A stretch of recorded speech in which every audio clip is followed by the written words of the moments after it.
This is Dale Snyder with the Snyder Group at Keller Williams Realty here in Las Vegas, Nevada. Today's topic of discussion is going to be going over SB 424. We have David Wedemeyer with us from O'Grady and Wedemeyer. Thanks for your time and being here today. Absolutely. Thanks for having me. Yeah, you got it. So David's got extensive experience in the residential market here in Las Vegas. They've done over 2,000 short sales, just a massive amount of wealth he brings to the table. So we've got a lot going on with legislation right now and changes. As many of you know, AB 284 was put into effect a while back. That really changed our market. If you would like more information on AB 284, it'll be down in the description. You can watch that video of David going over that and explaining it to us. But I really wanted to go over 424 as well because that could be, can make some more drastic changes in our market.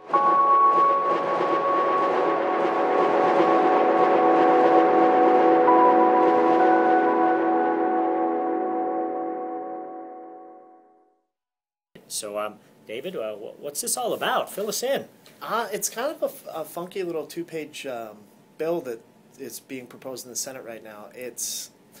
We've talked a lot about AB 284. We've talked a lot about SB 321, the Homeowner Bill of Rights. Yes. But this one I just found particularly interesting because what it does is, let's say I'm the homeowner, okay, regardless of what the price of the home is, whatnot. Let's just use round figures. Let's say it's worth $100,000.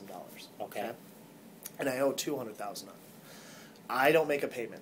They foreclose on it. Okay. And when I say they, I mean the beneficiary and the deed of trust. That's going to be your lender.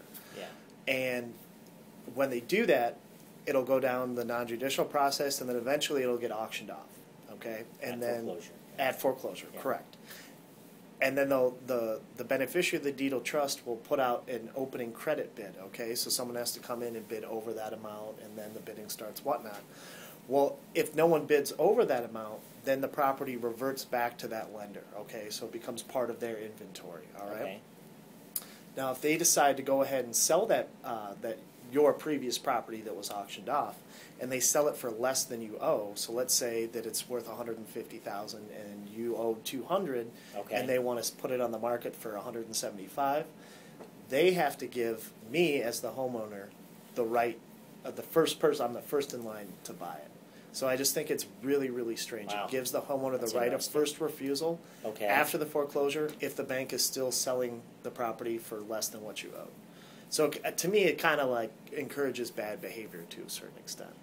Well, yeah. I guess my first thought is if you're upside down in your house ever, you bought this home, you're upside down, just wait for it to go to foreclosure and try to buy it back. I mean, the likelihood of that actually happening has got to be super low, but just encouraging that type of behavior, I just don't foresee something like that coming to fruition myself. It doesn't seem to make sense. I don't either, and I don't really see the benefit of it. I mean, I guess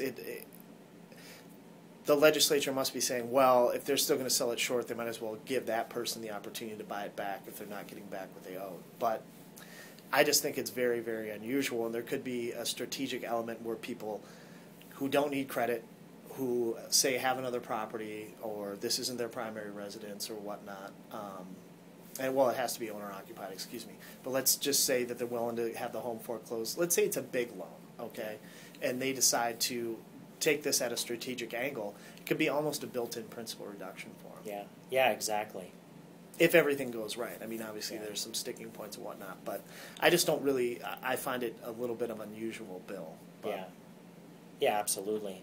All right, David did touch on SB 321, so I'll let you know we did a video going through that as well, so that'll be included in the description. So if you'd like to listen to that to have a better understanding, that's a pretty meaty bill in itself. But with 424, is there anything else that we need to cover with that, or? Not really. I just thought it was kind of worth a mention because I get an opportunity to read all the proposed bills and whatnot, and this one kind of jumped out at me as all right, really? Yeah. That'll work. Curveball. Yeah. Yeah.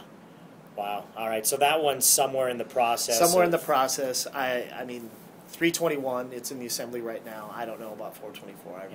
I took a peek at it. I figured it was worth a mention, something that the people at home can kind of chew on as more information in terms of the ideas that the legislature is proposing to solve the problems in the residential market. Okay, got it. So if you're not confused enough, we'll throw some more potential bills at you. Well, our whole intention here is just to help you keep a pulse on the changes. So, as this SB 321 and SB 424 evolve and other things come along, we'll do more follow-up videos to help educate you on what changes we see coming in the pipeline. So, if the consumer would like to get in touch with you, how do they do that? Well, you can call the number on the screen, or you can reach us on the web at www.owlawlv, that's one word, .com. Okay, fantastic. All right, well, it's Dale Snyder with the Snyder Group at Keller Williams Realty. If you have any questions or concerns, reach out to us. We're here to consult and help you, give you honest, professional opinion so you can make an educated, informed decision with what's best for you at that current time. And as I already mentioned, this can be changing. What would be best for you today could change in the next 60, 90 days. So if you found value in this video, make sure to like it, share it, and reach out to us if you have any questions. Have a fantastic day.